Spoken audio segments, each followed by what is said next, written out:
దేవరాగం జ్ఞానయోగం వ్యాసపీఠం బహువేదశాస్త్రం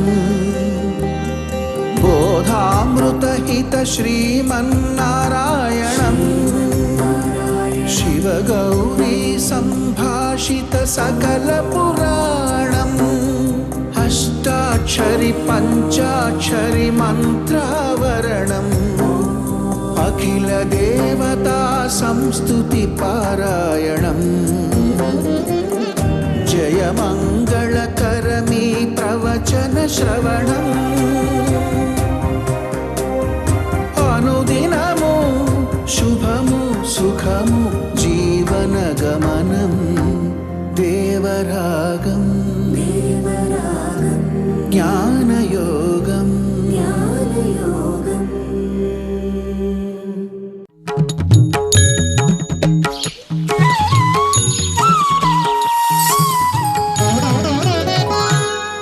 ఆపదామపహర్తారం దాతారం సర్వసంపదాం లోకాభిరామం శ్రీరామం భూయో భూయో నమామ్యహం. జై శ్రీమన్నారాయణ. ప్రియ భగవద్బంధులారా, భగవంతుడు 9వ అధ్యాయంలో ఎలా జ్ఞాన యజ్ఞంతో లోకులు తనని ఉపాసన చేస్తూ ఉంటారు అనే విషయాన్ని చెప్పాలి అని 4 శ్లోకాలు చెప్పాడు 9వ అధ్యాయంలో. మొట్టమొదట ఆయన ఏకత్వేన మాం ఉపాసతే, నేను ఒక్కడినే అని నా ఏకత్వాన్ని తెలుసుకుని ఉపాసన చేస్తారు. ఏకత్వం ఎందుకు చెప్పాల్సి వచ్చింది? పృథక్త్వేన విశ్వతోముఖమై ఉన్నాను కనుక. అంటే దేనికి సంబంధించినటువంటి తత్వంతో ఉండే అనేక రూపాలకి నేనే ఆధారమై ఉన్నాను కనుక, అన్నింటికి లోపల ఆధారంగా ఉండే నడిపే తత్వంగా ఉండే నేను ఒక్కడినే. అన్ని వాడే కాదు, అన్నింటికీ వాడు. తేడా తెలియాలి. ఆయన సూత్రము, ఆయన మీద ఆధారపడ్డ మణులు అనేకము, అవి విశ్వతోముఖముగా ఉన్నవి. దేనికదే పృథక్త్వం కలిగినది, బహుధా దేని ఆకారం దానికి ఉన్నది. కానీ ఒకటే మాల అని మనం అంటాము. నా మీద ఆధారపడి ఉన్నాయ్యా, నేను ఏకము. నా మీద ఆధారపడ్డవి అనేకములు, విశ్వతోముఖమై ఉన్నాయి అని వాటిని గురించి చెప్పడానికి అహంకర్తరహం యజ్ఞ అని ప్రారంభం చేసి క్రతువులు తానే, ఆ క్రతువులకి ఆధారమైనటువంటి వ్యక్తులు తానే, అందరితోటి బంధము కలిగి ఉన్నవాడిని అన్ని రకాలుగా తానే అని 3 శ్లోకాలు చెప్పాడు. ఇక 4వ శ్లోకంలో అంటే 19వ శ్లోకంలో ఆయా వస్తువుల ద్వారా జరిగేటటువంటి ప్రవృత్తులు కూడా తన ఆధీనంలోనే ఉంటాయి అనే విషయాన్ని స్పష్టం చేస్తున్నాడు. చూద్దాం 19వ శ్లోకాన్ని. తపామ్యహం అహం వర్షం నిగృహ్ణామి ఉత్సృజామి చ అమృతం చైవ మృత్యుశ్చ సదసచ్చాహం అర్జున. అర్జున, తపామి అహం, ఈ లోకాలన్నింటికీ కూడా ఎండనిచ్చేది సూర్యుడు, తపింపచేసేవాడు సూర్యుడు. కానీ ఆ సూర్యుడికి ఆ శక్తిని ఇచ్చేదెవరు? అది మనకి అక్కడ దాకా వెళ్ళాలి. సూర్యుడి ద్వారా ఆ తపింపచేసే ప్రవృత్తికి ఆధారం ఎవరు అది నేను అని చెప్తున్నాడు ఆయన. తపామి అహం, సూర్యుడి ద్వారా లోకానికి తాపాన్ని ఇచ్చేవాడిని కూడా నేనే. మనం గతంలో చెప్పుకున్నాం, 15వ అధ్యాయంలో తర్వాత చెప్తాడనుకోండి. సూర్యుడి ద్వారా లోకాల్ని ప్రకాశింపచేసేది నేనే. సోమో భూత్వా రసాత్మక, చంద్రుడి ద్వారా ఔషధులకి శక్తినిచ్చేది నేనే. అగ్ని ద్వారా రకరకాల రూపాలు భూమి మీద మార్చేది నేనే. పుష్ణామి చ ఓషధీ సర్వాః సోమో భూత్వా రసాత్మక. ఇవన్నీ నేనే చేస్తున్నానని ఆయన తర్వాత చెప్తాడనుకోండి. దాన్ని ఇక్కడ ప్రస్తావన చేస్తున్నాడు మొట్టమొదటి 9వ అధ్యాయంలో. అంటే మామూలుగా అయితే అసలు 9వ అధ్యాయం పూర్తవగానే భగవద్గీత పూర్తి అయిపోయినట్టే. ఇక్కడే చెప్పాల్సినవన్నీ పాపం చెప్పేసి ఆయన పూర్తి చేసేసాడు. తర్వాత అర్జునుడికి డౌట్ వచ్చింది, ఏమిటి నువ్వు ఇంత గొప్పవాడిగా ఉంటావా, ఇంకా ఎలా ఉంటావా అన్నాడు. ఇంకా ఎలా ఉంటానో చెప్పాలని తన విభూతి విస్తార యోగాన్ని చెప్పాడు ఆయన. నిజంగా ఇవంతా నువ్వు చెప్పినట్టుగా ఉన్నదేనా, లేకపోతే నేను వింటున్నాను కదా అని అన్నాడు ఆయన. అంటే కాదురా నేను ఉన్నాను, అయితే నాకు చూపించు అని అడిగాడు ఆయన. సరే చూపిద్దాం అని అంటే వాడికి కనిపించలే. తానే కళ్ళు ఇవ్వాల్సి వచ్చింది. అప్పుడు చూపించాల్సి వచ్చింది. భయపడ్డాడు. అప్పుడు పూర్తిగా నమ్మాడు ఆయన. నమ్మాడు కనుక మళ్ళీ చెప్పడం బాగుంటుంది కదా అని మళ్ళీ పాపం చెప్పడం ప్రారంభించి తర్వాత మళ్ళీ 11 అవి పూర్తయ్యాక 12 దిగించి 13, 14, 15, 16, 17, 18 ఈ ముందు చెప్పినటువంటి అంశాన్ని అంతటిని మళ్ళీ కన్సాలిడేట్ చేసుకుంటూ చివరి దాకా 18 దాకా మళ్ళీ చెప్పాల్సి వచ్చింది. లేకపోతే 9వ అధ్యాయం పూర్తయ్యేటప్పటికి మన్మనాభవ మద్భక్తో మధ్యాజీ మా నమస్కరు అయిపోయింది. అక్కడితోటి పూర్తి అయిపోయినట్టే. విషయం చెప్పాల్సిందంతా కూడా అన్నమాట. అంచే తర్వాత చెప్పాడు అవన్నీ. ముందర వాటిని సూచన చేయాలి కనుక ఇక్కడ సూచన చేస్తాడు. తపామ్యహం, సూర్యుడిలో ఉండి యదాదిత్యగతం తేజ జగద్భాసయతే తేజో విద్ధి మామకం. సూర్యుడిలో ఉండే తేజస్సు నేనే, అతని ద్వారా తపింపచేసేది నేనే. అంచేత తపామ్యహం, నేనే తపింపచేస్తున్నా. అహం వర్షం నిగృహ్ణామి ఉత్సృజామి చ, నీళ్ళని ఆవిరిగా మార్చి ఈ తాపం చేత వాటిని ఒక చోట పరిశుద్ధం చేసి మేఘరూపంగా మార్చి తిరిగి మళ్ళీ లోకంలోకి విసర్జించడము అనేటటువంటిది నేనే చేస్తున్నానయ్యా. మేఘాల్లో ఉండి ఇదంతా చేయాలంటే సూర్యుడు కావాలండి. ఆయన యొక్క తాపం ఉన్నప్పుడే నీళ్లు ఆవిరిగా మారుతాయి. ఆవిరిగా మారితేనే తర్వాత మేఘాలు అవుతాయి. మేఘాలు అవుతేనే అవి వర్షం ఇస్తాయి. వాన ఇస్తేనే మనకి తాగడానికి యోగ్యమవుతుంది, మనకి బతుకు ఉంటుంది. లేకపోతే మనకి అసలు బ్రతికే లేదు, జీవితమే లేదండి నీళ్ళు లేకపోతే. ఇప్పుడు చంద్రుడి మీద మనుషులు ఎందుకు లేరు? నీళ్లు లేవు కనుక. మంగళగ్రహం మీద మనుషులు ఎందుకు లేరు? నీళ్ళు లేవు కనుక. అయితే అక్కడ ఇంకో రకంగా ఎలాగైనా ఉన్నారేమో మళ్ళీ మనకు తెలియదు. సరే వాళ్ళు పెడుతున్నారు కదా, వచ్చి ఏమన్నా చెప్తారేమో, ఎవరు ఊరికైనా తెలియజేస్తారేమో, తర్వాత చూద్దాం మనం. కానీ మనకి తెలిసేది ఇప్పటిదాకా అక్కడ ఎవరు లేరు. ఇంకా ఇతర గ్రహాల మీద శని గ్రహం, మరో గ్రహం ఎక్కడ ఎందుకు లేరు అక్కడ జనాలు? నీటి వనరులు మన దగ్గర ఉన్నట్టుగా అక్కడ లేవు కనుక. ఏం చేస్తోంది ఇక్కడ?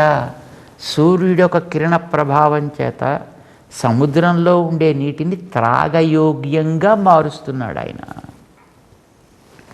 అలా మార్పు చేసేటప్పుడు ఆయన నిగృహ్ణామి, నీళ్ళని పీల్చి అందులో ఉండేటటువంటి కాలుష్యాలన్నిటినీ కూడా శుద్ధి చేసేది నేనే.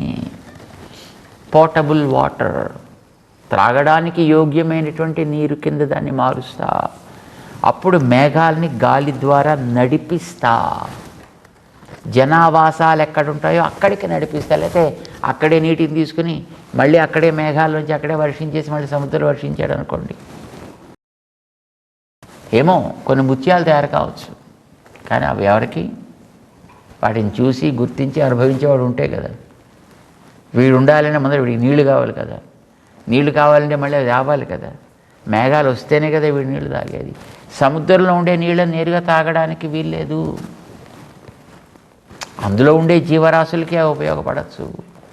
మనకి అవి ఉపయోగపడాలి అని అంటే మేఘం ద్వారా వస్తేనే ఉపయోగపడతాయి, మరో రకంగా కావు.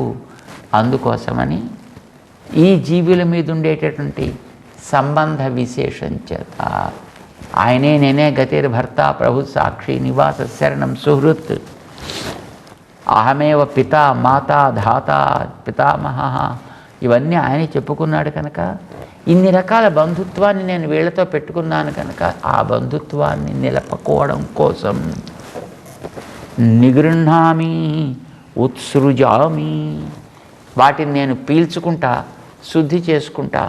ఉత్సృజామి, బాగు చేసినటువంటి నీటిని మేఘాలతోటి, ఈ మేఘాలు సముద్రంలోనే కురిసి అక్కడే మళ్ళీ వ్యర్థమైపోకుండా ఇది బయటికి పోయి ఆవాసాలు ఉండేటటువంటి స్థానాల్లో అక్కడికి వెళ్ళి వర్షించేటట్లుగా నేనే ఉత్సృజామి, మేఘానికి అంతర్యామిని నేనే, సూర్యుడికి అంతర్యామిని నేనే. ఆ కిరణములలో కిరణ శక్తి ద్వారా జలం పైకి వెళ్ళేట్టు చేసే తత్వాన్ని కూడా నేనే. దాన్ని అమృతంగా మారుస్తా. అమృతంచైవ మృత్యుశ్చ, ఈ నీటికే అమృతం అని కూడా పేరండి. లోక జీవించాలంటే ఏం కావాలి? నీరే ప్రధానము.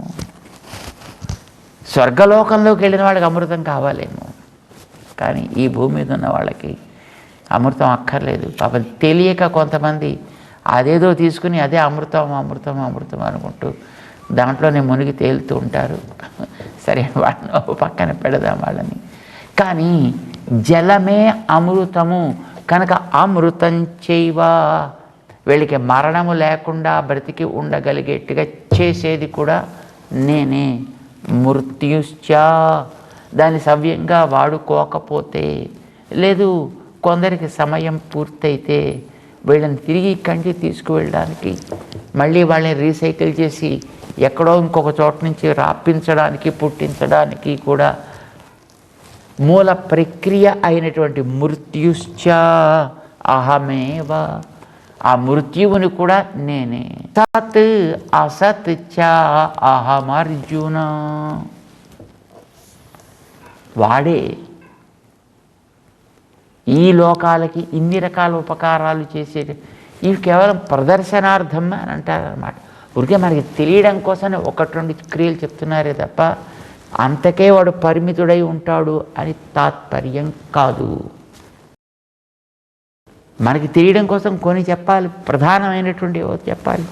అందుకోసం మనకి సూర్యుడు ప్రధానం, నీళ్లు ప్రధానం, మేఘాలు ప్రధానం, తాగుడు అంటే వాటిని మనం ఆహారంగా తీసుకోగలగడం అనేటువంటిది ప్రధానము. అందుకోసం అంతవరకు తాను చెప్తున్నాడు. ఇలాంటి మిగతా ప్రక్రియలన్నీ కూడా అనేది నువ్వు గుర్తించవాయా. ఇలాంటి ప్రక్రియలు అంటే సత్ అసత్ చ అహమర్జున. సత్ అంటే ఇట్లాంటి మనకి ప్రత్యక్షంగా కనిపించేవేవో అవి. అసత్ ఇలాంటివి ఇదివరకు ఎన్నో జరిగాయి. భూతకాలంలో, రాబోయే కాలంలో ఎన్నో జరుగుతాయి. అవన్నీ కూడా అసత్, మనకి ప్రమాణానికి అందేవి కావు. సత్ ఇప్పుడు మనకి ప్రమాణానికి అందుతున్నవి కొన్ని ఉన్నాయి. సత్ అంటే ప్రమాణ ప్రతిపన్నము అని అర్థం. అసత్ అంటే ప్రమాణానికి అందనటువంటిది అని అర్థం. అది ఒక ప్రక్రియ కావచ్చు, మరొకటి కావచ్చు. అంటే అది ఇప్పుడు జరుగుతున్నవి, ఇదివరకు జరిగినవి, ఇహ ముందు జరగబోయేటటువంటివి ఎన్నెన్ని రకాలైనటువంటి ప్రక్రియలు ఉన్నాయో అవన్నీ కూడా అహమేవా అర్జున అంటూ మొత్తం అన్నింటికీ ఒకటే, తనే కారణము అంటూ జగత్ కారణత్వాన్ని సుస్థిరంగా భగవంతుడు శ్రీమన్ నారాయణ తత్వంగా ఆయన ప్రతిపాదన చేస్తున్నాడు ఈ 9వ అధ్యాయంలో. అంటే ఇందులో ఏం చెప్పినట్టు ఎందుకని, అన్ని కదలని వస్తువులకి తనే ఆధారం అని చెప్పాడు. వాటి వల్ల జరిగేటటువంటి ప్రక్రియల ద్వారా ఈ ప్రపంచపు నడక సాగుతోంది అంటే ఆ ప్రవృత్తులన్నీ నా ఆధీనమే అని చెప్పాడు. వస్తువులు నా అధీనం, వస్తు ప్రవృత్తులు నా అధీనం. ఈ రెండు కూడా నడిపేటటువంటి తత్వాన్ని నేనే, కలిపేటటువంటి తత్వాన్ని నేనే. ఇది తను చెప్పుకున్నాడు. విశ్వతోముఖ స్వరూపాన్ని చూపించాడు ఆయన. అంటే ఇప్పుడు ఆయన విశ్వతోముఖుడు కనుక అన్నిట్లోనూ ఉన్నవాడు, కానీ ఒక్కడై ఉన్నవాడు. ఒక్కడంటే అద్వైతం. ఇన్ని రకాల ప్రక్రియలు చేసేవాడు రెండవ వాడు లేడు. అందుకోసం అది ఏకతత్వము. దానిలో ఉండేటటువంటి ప్రవృత్తి ప్రభావము ఏకత్వము. కానీ ఆ ఏకత్వం అనేటటువంటిది శుద్ధ ఏకత్వం కాదు, అది శుద్ధ అద్వైతం కాదయా. అది కొన్నిటితో కూడుకున్నటువంటి విశిష్టము. అది ఎన్నిటితో విశిష్టము. వైదిక ప్రక్రియలు, లౌకిక ప్రక్రియలు, రకరకాల బంధుత్వాలతోటి కలిగిన ప్రక్రియలు, వాటి వల్ల జరిగేటటువంటి యాక్టివిటీస్, ఇవన్నిటినీ కూడా తనదిగా తనతో కలిగి ఉన్నటువంటి ఏకతత్వం. తనతో కలిగి ఉన్నా అంటే వాటితోటి విశిష్టమై ఉన్నా అని అర్థం. కనుక ఇక్కడ చెప్పేటటువంటి అద్వైతం ఒక విశిష్ట అద్వైత తత్వము. దీన్ని స్పష్టంగా చెప్తున్నాడని, ఏకత్వము అని. ఉన్నవన్నీ ఒకటి కాదు, అనేకం ఉన్నాయి. దేనికి అది ఇండివిజువల్గా ఉన్నాయి కనుక అది పృథక్త్వం ఉంది. దేని ఆకారం దానికి ఉంది కనుక అది బహుధా ఉంది. అలాంటిది మొత్తం అంతటా వ్యాపించిన కనుక విశ్వతోముఖమై ఉన్నది. చేత పృథక్త్వేన దేనికి దానికి ఉండే స్వరూప స్వభావ ప్రవృత్తుల చేత విశ్వతోముఖమై బహుధా అయి ఉండేటటువంటివి. ఇవన్నీ కూడా ఏకత్వమునకు చెందినవి, తనకే చెందినవి. వీటికన్నిటికీ ఆధారము తానే అంటూ భగవంతుడు తనకుండేటటువంటి ఒక అద్భుతమైనటువంటి శక్తిని తాను ఇక్కడ ఇలా ఉన్నప్పటికీ కూడా తను చేసేటటువంటి పనిని 9వ అధ్యాయంలో మనకి చాలా చక్కగా చెప్తున్నాడు. అయితే ఇదంతా ఎవరి కోసం చెప్తున్నాడు, ఎవరికి ఈ విషయం అంతా తెలిసినది?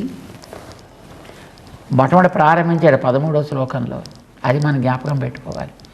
మహాత్మానస్తు మాం పార్థ. మహాత్ములైన వాళ్ళు ఎవరో వాళ్ళకి తెలుస్తాయి ఇవన్నీ. మనస్సులో ఈర్ష్య, అసూయ, అక్కసు, రోషము, ద్వేషము, రకరకాలైన లోభము, కామము ప్రవృత్తులు కలిగినటువంటి వాడికి ఇది తెలియదు. ఇది మనకు తెలియాలి, ఇది ముందర మనకి తెలియాలి. ఇది ఎందుకండి మరి అందరూ ఇంత స్పష్టంగా ఆయన చెప్తుంటే దాన్ని గుర్తించలేకపోతున్నారు? ఉంటారు, ఏం చేస్తాం, లోకంలో కొంతమంది ప్రబుద్ధులు ఎంత స్పష్టంగా ఎన్ని కనిపిస్తున్నా గుర్తించక దానికి ఎదురు తిరిగి ప్రవర్తించే వాళ్ళు కొందరు ఉంటారు. ఏదో కుక్క తోకకి ఒక ప్రవృత్తి, తేలుకొండకి ఒక ప్రవృత్తి, ఒక్కొక్క దాని స్వభావము ఒక్కొక్క దానికి ఉంటుంది. స్వభావో దురతిక్రమ, అది దాటశక్యం కానిది. ఏం చేస్తాం, దాన్ని ఎంతసేపు నువ్వు తిన్నగా చేద్దామని ప్రయత్నం చేసినా మళ్ళీ టక్కుని వెనక్కే పోతుంది వదలగానే. అందుకోసమనే 9వ అధ్యాయం చాలా ప్రధానమండి. ఇది ఎవరి కోసం అంటే మహాత్మా నస్తు మాం పార్థ 13 శ్లోకాల్లో పాపం చెప్పుకున్నాడు ఆయన. వాళ్ళు దీన్ని తెలిసి సతతం కీర్తయంత, అలా వాళ్ళు ఉంటారు. అలా తెలిసి అప్పుడు వాళ్ళు జ్ఞానయజ్ఞంతో స్వామిని ఆరాధన చేస్తారు. ఆ తెలివి అనేటటువంటిదే ఒక గొప్ప జ్ఞాన యజ్ఞం. దానికే శంకరాచార్యులు వారు చెప్పారు భగవద్విషయం అన్నారు. ఎంత మంచి పేరు పెట్టారండి వారు. తర్వాత మన ఆళ్వాళ్ళు రాసిన గ్రంథాలకు ఉండే వ్యాఖ్యానాలకి ఆ పేరు పెట్టుకుందండి భగవద్విషయం అని. కానీ ఈ పదాన్ని మొదట వాడినటువంటి మహనీయులు శంకర భగవత్పాదులు. జ్ఞానయజ్ఞం అంటే భగవద్విషయాన్ని గుర్తించుటే జ్ఞానయజ్ఞం తప్ప మరొకటేదో జ్ఞానయజ్ఞం కానీ కాదు పొమ్మన్నారు ఆయన. క్లారిటీ ఇచ్చారు స్పష్టంగాను అని చెప్పాం కదా. చెవి ఉన్నవాడైతే అది వాడి చెవిలోకి ఎక్కుతుంది, అప్పుడు వాడికి బుర్రలోకి ఎక్కుతుంది, అప్పుడు అర్థమవుతుంది. కానీ లోపల భేరీయే లేని వాడికి నువ్వు ఎన్ని భేరీలు వాయించినా లోపలికి ఎక్కదు, అది పోతూనే ఉంటుంది. ఇది పాపం ఆ మహనీయుడు శంకరాచార్య వారు పాపం అంతలా స్పష్టంగా చెప్పుకుంటున్నాడు ఆయన. సరే, ఇదంతా చెప్పాడు పాప అర్జునుడికి స్వామి. వాళ్ళ యొక్క మహత్తని చెప్పాలి, వాళ్ళకు ఉండేటువంటి విశేషాలని చెప్పాలి, వాళ్ళకు ఉండే వైభవాన్ని చెప్పాలి. అది చెప్పాలంటే అది తెలియకుండా దానికి వ్యతిరేకంగా ప్రవర్తించే వాళ్ళు ఎవరో కూడా మనకి తెలిస్తే అప్పుడే తెలుస్తుంది. చీకటి ఏమిటో తెలిస్తే వెలుతురు యొక్క గొప్పతనం ఏమిటో తెలుస్తుంది. కారం యొక్క దుష్టత్వం ఏమిటో తెలిస్తే, తీక్ష్ణత్వం ఏమిటో తెలిస్తే అప్పుడు తీపి యొక్క మహత్త ఏమిటో తెలుస్తుంది. ఏదైనా దానికి వ్యతిరేకంగా ఉండేదేదో తెలిస్తే దీని యొక్క ప్రవృత్తి కూడా మనకి చక్కగా తెలుస్తుంది. చీకటి తెలిస్తే వెలుతురు యొక్క ప్రభావం మనకి తెలుస్తుంది. అందుచేత తెలుసుకొని వాళ్ళ యొక్క ప్రవృత్తి ఎట్లా ఉంటుంది ఇది కూడా చెప్తున్నాడు. అంటే ఎవరైతే జ్ఞానశూన్యులుగా ఉంటారో, అజ్ఞానులుగా ఉంటారో వాళ్ళ ప్రవృత్తి ఎట్లా ఉంటుందో కూడా ఒక్కసారి భగవంతుడు తెలియచేసి వీళ్ళ కంటే విలక్షణమైన మహాత్ముల గురించి నేను నీకు చెప్తా అంటే మొట్టమొదట వీళ్ళ గురించి చెప్తున్నాడండి 20వ శ్లోకంలో. కొంతమంది వేదాలు చదువుకుంటారు, వాళ్ళు అబ్బో మేము బాగా చదువుకుందాం అనుకుంటారు. 2వ అధ్యాయంలో ఒకసారి దీని గురించి ప్రస్తావన చేశాడు నేను. 2వ అధ్యాయంలో ఏమని చెప్పాడు ఆయన? యామిమాం పుష్పితాం వాచం ప్రవదంతి అవిపశ్చితః. యామిమాం పుష్పితాం వాచం ప్రవదంతి. మంచి చక్కటి అందమైనటువంటి పువ్వులు పూస్తే ఎంత ఆకర్షకంగా ఉంటాయి అలాంటి మాటలు చెప్తారండి. వేదాలు చదువుకున్నాం అంటూ, మాకన్నీ తెలుసును శాస్త్రాలు అంటూ, వేద సారజ్ఞులులాగా ఉంటూ, వేదతత్వం అంతా మా సొంతమే అనుకుంటూ వాళ్ళు మాట్లాడేటువంటి మాటలు, వాళ్ళు చేసే ప్రవృత్తులు ఇలా ఉంటాయి అంటాడు ఆయన. ఏం పుష్పిస్తే మంచిదే కదండి అంటే, మామూలు పుష్పం అయితే మంచిదే కానీ దానిమ్మ పువ్వుల్లాగా అన్నారండి పాపం మన పెద్దవాళ్ళు. దానిమ్మ పువ్వులు చూడడానికి ఎర్రగా ఉంటాయండి, ఇంతెంత ఉంటాయి, పూస్తాయి చెట్టు మీద, కాయలు కాయడానికి పనికిరావు. అది పువ్వుల్లాగే రాలిపోతాయి తప్ప అందులోంచి ఒక కాయ కూడా రాయదు. పూసే దానిమ్మ కాయదు, కాసే దానిమ్మకి చిన్న చిన్న పువ్వులు వస్తాయి, తర్వాత ఆటోమేటిక్గా కాయలు వస్తాయి. ఇదిగో వీళ్ళ మాటలన్నీ కూడా ఆ దానిమ్మ పువ్వుల్లాగా ఉంటాయి అన్నాడు. యామిమాం పుష్పితాం వాచం ప్రవదంతి అవిపశ్చితః. అబ్బో ఇంతకంటే ఇంకా శాస్త్రమే లేదు, ఇంతకంటే ఇంకా వేదమే లేదు, ఇంతకంటే ఇంకా తత్వమే లేదు, ఇదే పర్యవసానమే ఇలా మాట్లాడుతుంటాడు. నాణ్యదస్థితి వాదిన కామాత్మాన స్వర్గపరాహ అంటూ వాళ్ళకి కొన్ని బిరుదులు కూడా ఇచ్చాడు 2వ అధ్యాయంలో. సరే, మనం అక్కడికి పోక్కర్లేదు, వాళ్ళని మళ్ళీ ఒకసారి పాపం జ్ఞాపకం చేస్తున్నాడు స్వామి. త్రైవిద్యామాం సోమపా పూతపాపాహ. యజ్ఞైరిష్ట్వా స్వర్గతిం ప్రార్థయంతే తే పుణ్యమాసాద్య సురేంద్రలోకం అశ్నంతి దివ్యాన్ దివి దేవభోగాన్ తేతం భుక్త్వా స్వర్గలోకం విశాలం క్షీణే పుణ్యే మర్త్యలోకం విశంతి ఏవం త్రయీ ధర్మమనుప్రపన్నాః గతాగతం కామకామాః లభంతే.